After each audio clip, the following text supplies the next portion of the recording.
Shalom.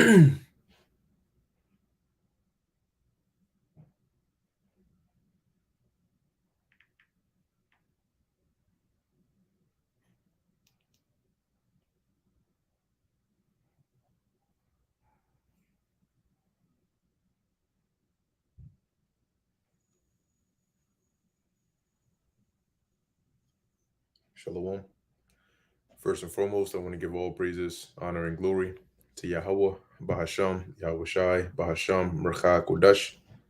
Double honors to the elders and the apostles of Great Millstone, and peace and blessings to the elect. And as you can see in the title, learn to use your hands. Okay, learn to use your hands.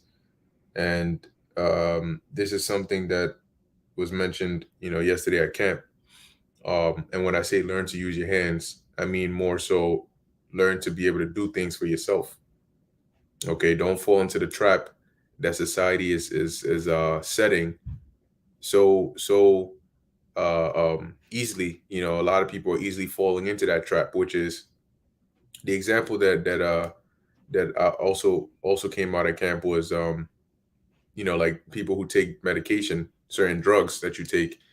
uh, when you start to become dependent upon those drugs, eventually your body stops producing, whatever chemicals or hormones that it needs to produce naturally because it is getting it from the drug. And then that's how you become fully dependent on the drug. And then when it gets to the point where you don't have access to that drug anymore, you find yourself in a lot of trouble. So, how does that example relate here? Well, the trap that they're setting is through convenience. They are making the average individual unable to do things for themselves. Okay, through convenience, they're actually crippling you and desensitizing your mind. So, living in this artificial world, you start to lack the capability of making certain tough decisions because they're already made for you, whether by society or by, the TV or the media or whatever it is. Okay.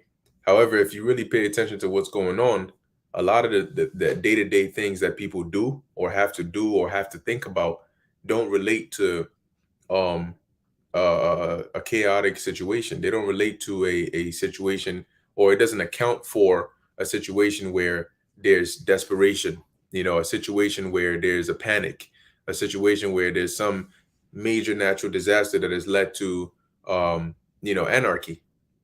So the average individual's mind does not, and to some degree cannot function properly if they were placed in that kind of situation. Hence, they will panic or they will start to think irrationally because they're not used to it.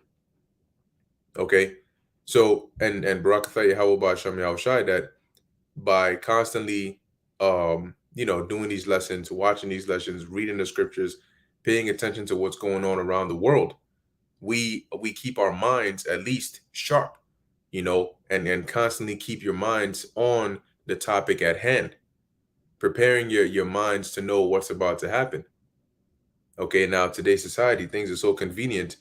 A lot of people don't make their own food. They don't know how to. They don't know how to cook.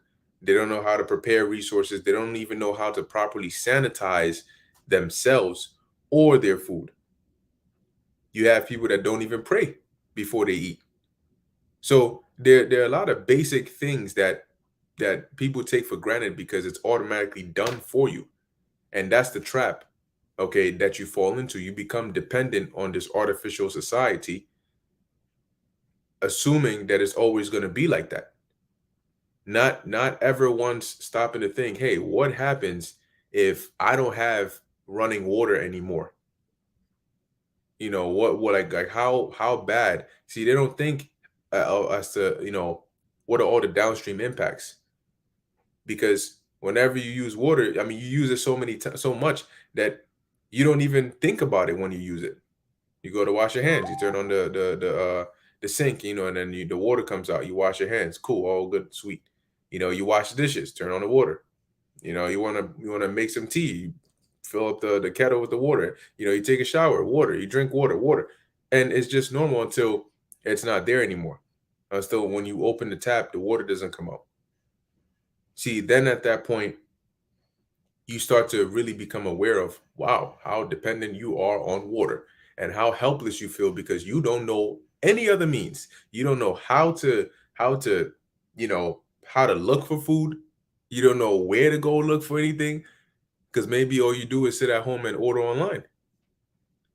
And even if you were to gather one or two ingredients, you don't know how to start a fire. You don't know, even if you were able to have a fire, how much of what to put in what combination of things make what. Like a lot of people don't have any survival instincts at all.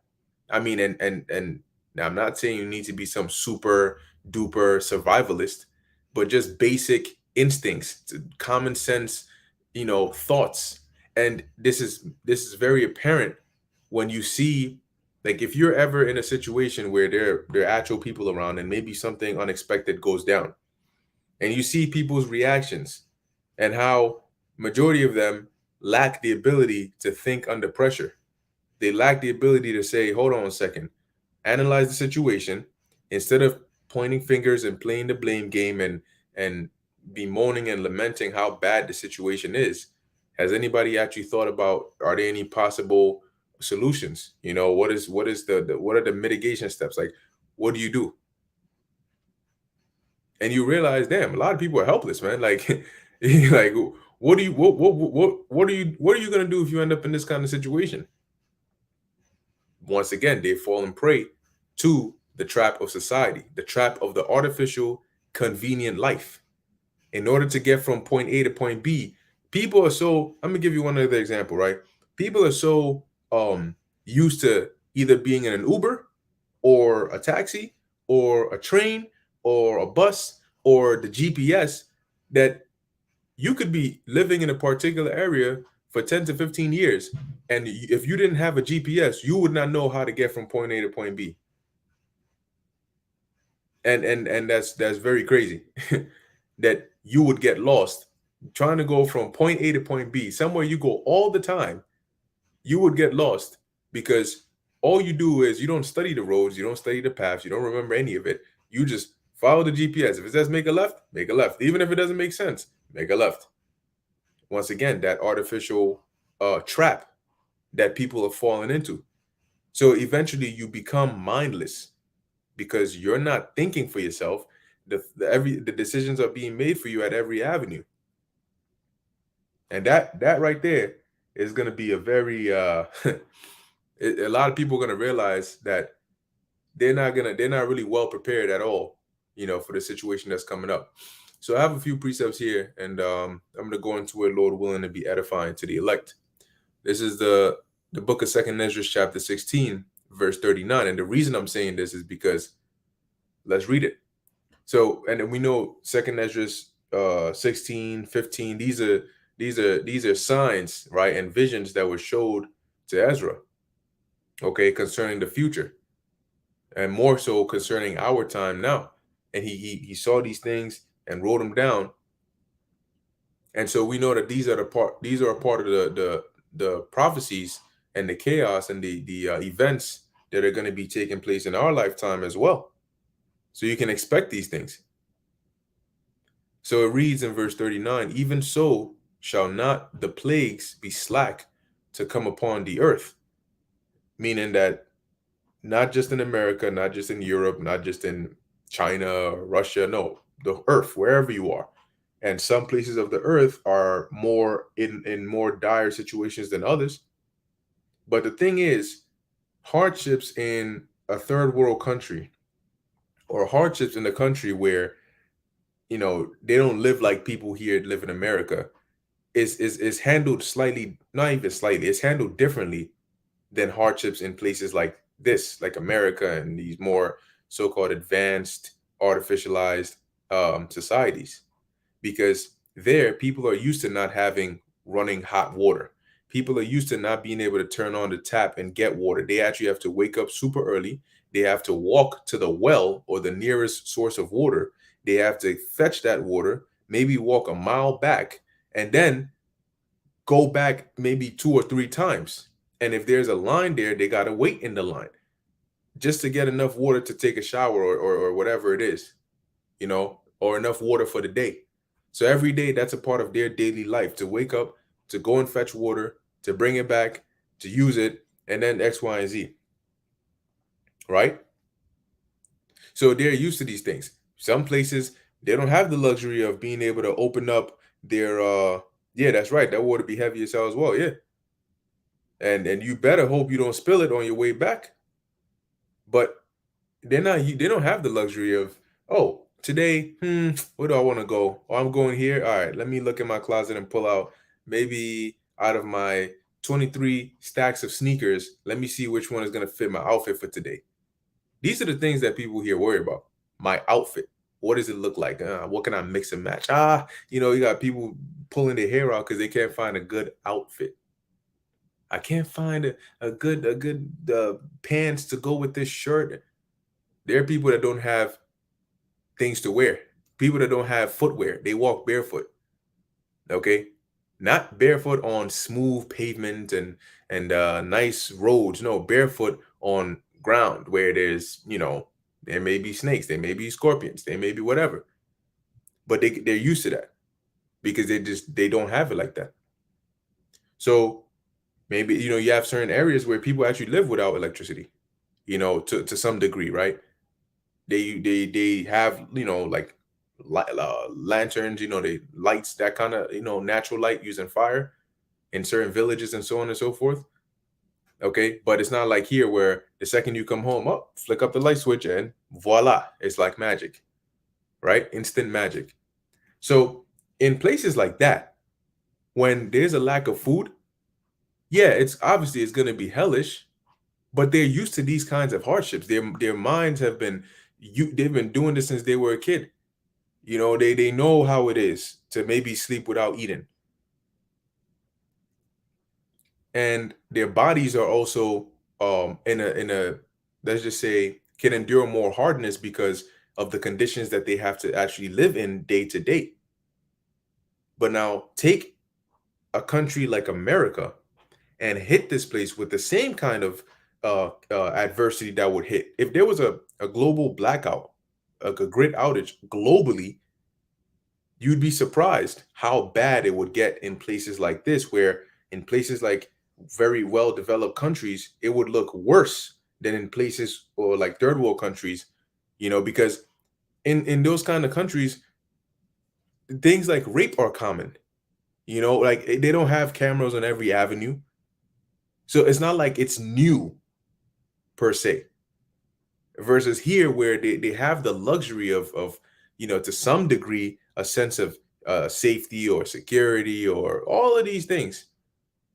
So you're gonna go from, maybe in one country you go from 30 to 0 because you never really had 100 to begin with, and in a place like America you go from 100 to 0. You lose everything just like that, boom. And the minds of people are not ready for it. Everything is taken care of for them.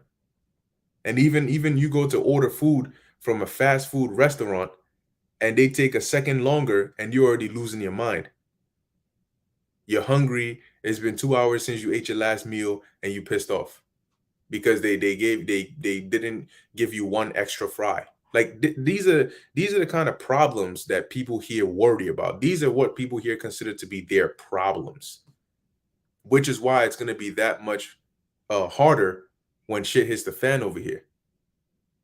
Because when you have to deal with actual real world problems that you're not used to, then you're going to find out what you're really made of. And a lot of people are going to find out they're made of glass and they shatter easily. So verse 39, it says, even so shall not the plagues be slack to come upon the earth, and the world shall mourn, and sorrows shall come upon it on every side. So you're not going to be able to escape the sorrows just by relocating. The only escape is going to be through the Lord. Some people might try to get temporary relief by going down to Egypt for help, but that's not going to last. And when I say going down to Egypt for help, I mean, seeking carnal means, like they run into their governments and, all of these things as though that's what's going to save them for in the long run. Verse 40 says, "O my people, hear my word, make you ready to thy battle, and in those evils, right, in those bad times, those evil bad days, be even as pilgrims upon the earth." And if you're a pilgrim on the earth, right, let's type in the word pilgrim and let's see what we have here. So according to Google, it says a person who journeys, interesting, to a sacred place for religious reasons. And you also have the archaic meaning here, which they say travel or wander like a pilgrim. Okay, so somebody going from place to place, not having a necessarily like a permanent place to dwell or to stay at. You're always on the move, and in the time of Jacob's trouble, it's going to be done involuntarily. So you're going to have to be on the move whether you like it or not. You're not going to have the comfort of stability of things being permanent, of you getting used to something. Things are always changing. You wake up in the morning and you can't sleep in, and whoa, you wake up at 10 a.m. stretching and shit, laying on your bed for like an additional 30 minutes on your phone scrolling through IG. All that is going to be out the window. You may be asleep, and at 3 a.m. you got to wake up because you hear footsteps, or you hear somebody, some sounds, and then when you wake up, you remember reality that, oh shit, the grid is down, or society's not what it used to be, or oh yeah, I'm sleeping in the park right now, and shit, anybody could pull up, and hold me hostage or whatever it is. So you got to be alert, you got to be on guard. I mean, like, just things like this that people don't have to worry about today, right? But it says, be even as pilgrims upon the earth. So going back to the title of the lesson, you're going to need to be able to do things for yourself. You can't just be so dependent on machines and people, and like, okay, it's convenient, but it doesn't mean that that should be your only avenue. Like, have some idea of, oh, how would I be able to do X, Y, and Z if I didn't have this? And that's where people develop the mindset of, I don't know what to do. Yeah, you do. Of course you don't know what to do. You never knew what to do. you know It says, he that selleth, let him be as he that fleeth away, and he that buyeth as one that will lose. Yeah, because the things that you do now before shit hits the fan are not permanent. All right, it's not gonna last you through. Save those that put their faith and trust in Yahweh Ba'ashem Yahweh Shai. But aside from that, man, you're not. You things are gonna change. It's gonna be a different kind of world. The scriptures don't put emphasis on this time for no reason. Okay. Now I also have this here in Second Timothy. This came to mind, 2 and 3. It says, "Thou therefore endure hardness as a good soldier of that." Of course, right. Even right now, we endure hardness. We endure the afflictions that come with doing the work, and ministering, and X, Y, and Z. But at the end of the day, the hardness that we have to endure does not stop with the ministry. Meaning, when the famine of the word hits, when we're not teaching anymore and pushing out videos anymore, we don't have to deal with scoffers and all of that. That's not where the endurance or the hardness stops. You still have to endure, because Yahweh Shai said, "He that endures unto the end." It's just that the hardness that you're going to be enduring is gonna bump up to a different level. But you're going to need to be resilient. You're going to need to be able to remain calm. If you are a hothead, or you have issues keeping calm and being rational, that's not a good. If you have a hasty spirit, that's definitely not a good place to be in, because right now you can make a mistake and get hurt and learn from it, but in that time you can make a mistake and it might just cost you your life, or it might just cost you your leg, or your whole midsection, or your eyeball, and now you got to go through with one eye missing because you were too hasty, because you couldn't endure, because you became impatient, because you started bugging out, because you lack patience. See? So the hardness, which when you look into that word hardness in the Greek, it is kako patheo, and it says here, suffer trouble, endure affliction, to suffer, endure evils, hardships, troubles. And that comes in many forms. It's not just, the things we deal with now, but also the things we're going to have to deal with in the time of Jacob's trouble. Now, we're going to be taken care of, as the Lord said. So that's good. That's ultimately, we're going to be good, but we're still going to have to see and feel and hear and witness things that will make you uncomfortable. Slack it. Let me share this tab. It will make you uncomfortable, and that's because you're not going to be used to it. It's going to be new, and it's going to be scary, and it's going to be different. But if you're able to be flexible and to adjust, you put your faith and the trust in the Lord, and you need to be able to adapt that mindset. You need to have an adaptive mindset, because when you get so complacent in your current situation, it becomes hard to be able to be that pilgrim, to be on the move, to switch up into the correct mindset at the right time, to understand, look, the time may come when somebody that you look towards or look up to may sell out, or they may just give up. And that may be the last thing you ever expected. Your mind was probably, man, this guy right here, man, I'm finding him. When Jacob's trouble comes, I'm running to him. I'm finding him.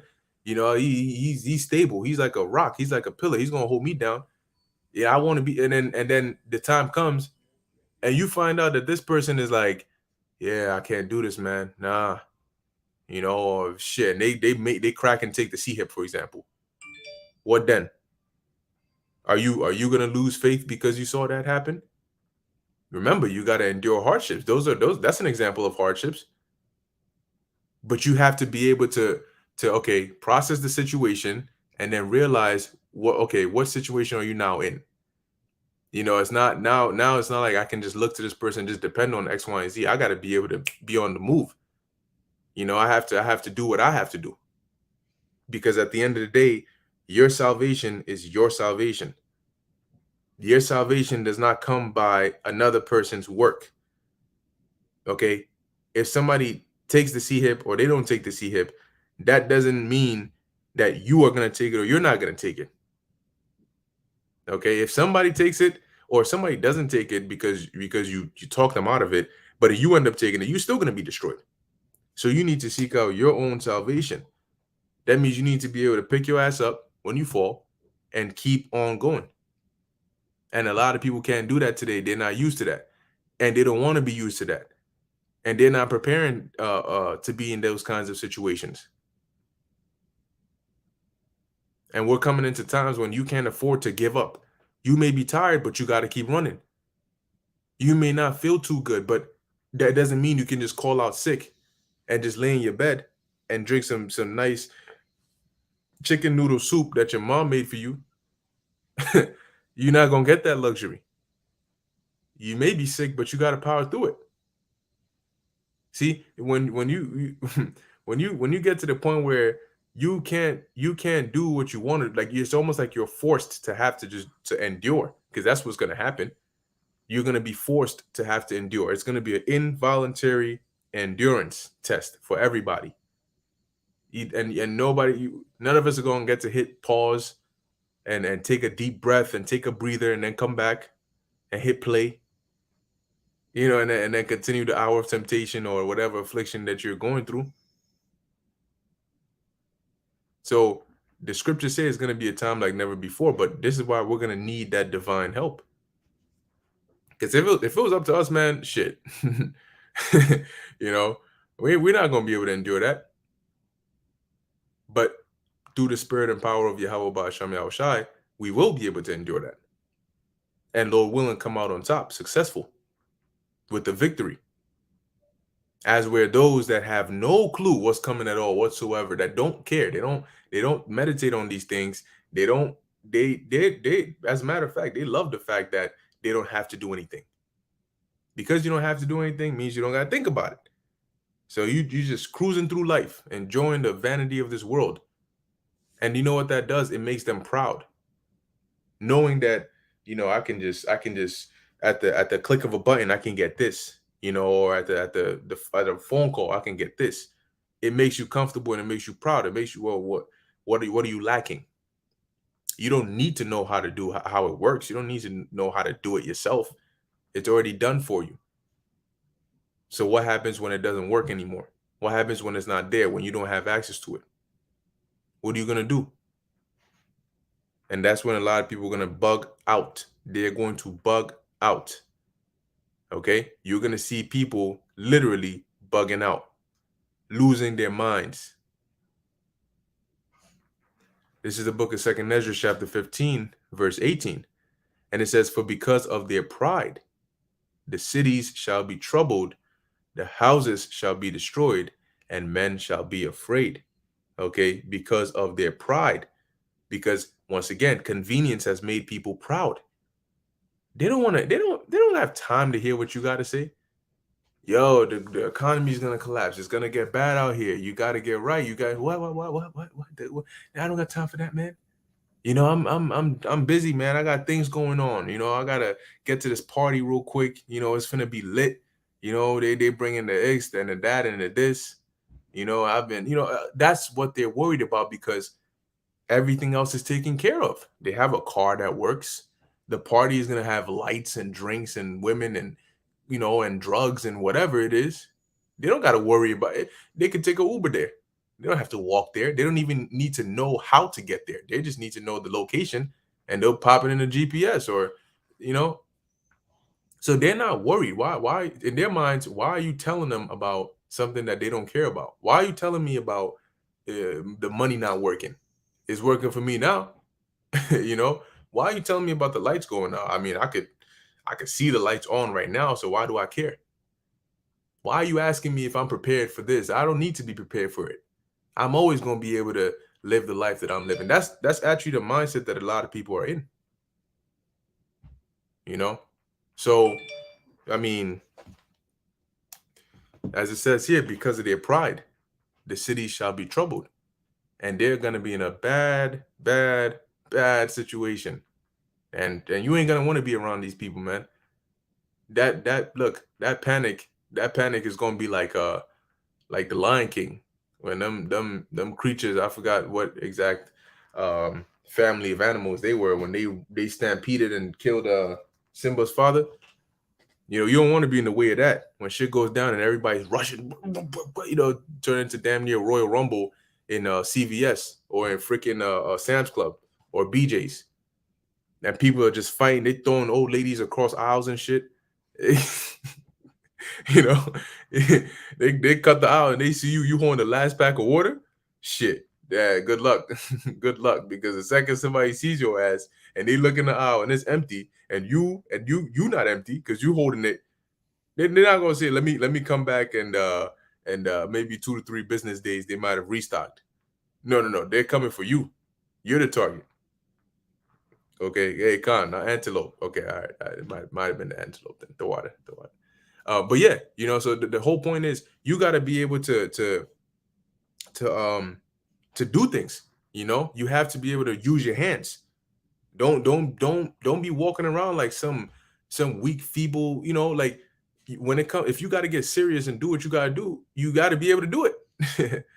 you know, don't get so too complacent because everything is done in such a convenient way. You have to, you have an errand to run and it's very important, but it's too hot and I gotta get it done today, but it's too hot outside. Let me just chill in the AC for a bit. And then the weather cools down a little bit, but now you're too lazy. Now I already changed into my house clothes. I'm laying in this bed right. I don't really want to get up. I don't feel like getting up right now. That kind of mentality, you're not gonna get that opportunity. Okay. When shit goes south, you ain't going to. I don't feel like getting up. Oh, give me 5 more minutes. I'm just no, no, no, no. Okay, you can take the 5 minutes and maybe lose a limb or lose your life, or you can get your ass up and then maybe have a chance at surviving. Who knows? Okay, so the point is that there's going to be a very dramatic shift in mentality when shit hits the fan. And a lot of people today are not, they're far from being prepared for that. Okay. Let's see what brothers got on here. And it's gonna be real, man. It's gonna be the realest experience that any one of us has ever gone through. Jacob's trouble is going to be the realest experience that any one of us has ever gone through. This is Yahweh's warrior, Adin Shah Shalom, Yahweh Basham Yahweh Shai Brakatam. To all you sincere listeners, get uncomfortable until you are comfortable being uncomfortable. That's it. That's it. You got to be comfortable being uncomfortable. You got to be able to, to adapt. Okay, the brother prophets of Pasadena, Texas, endure, meaning to suffer something painful or difficult patiently, right? Similar terms: put up with, deal with, experience, face up to, go through. Yeah. Yo, look, today, what happens if you're outside and it starts raining and starts pouring heavily? The first thing people look for is they try to run under some covering, a building, or the side of a building, or one of those things, right? And try to stay dry. And you may be pissed off, but it's manageable, right? Because you just got to get home, and then you can take a shower, change your clothes, get some nice warm clothes and stuff. And what happens when you can't do that? What happens when there is no such thing as, let me just get home? There is no home. And it's raining, and there's no way you can run under and get shelter. You're out there in the rain, wandering about because you're hungry and you don't know where to go. And you're by yourself. You don't know when the rain is going to stop. You don't know any. You see how much of a toll that takes on your mind when you don't have the ability to get relief, the ability to know that if I can just get to this point, I can be good. And it's something that you're so used to doing, but now in a instant, just like that, you can't do that anymore. That is going to hurt people mentally, so much so that they're going to want to take their own lives. Okay, so we're talking about some real stuff here, man. Some very real stuff. This is bearer of Yahushua 144, Isaiah 33:6. Wisdom and knowledge shall be the stability of thy times. And it's going to take stability is going to be one of those top currencies. I'm gonna just call it that. Faith, stability, courage. You're gonna need that. You're gonna need that, because not every room is gonna have lights. The street lights might not be working. You may need to go down a certain road and you like, shit, this shit is looking wild, man. This the type of shit this is the type of stuff you see in a scary movie. You turn the movie off, but now you in it in real life, and you don't have an option, but you got to go through that path.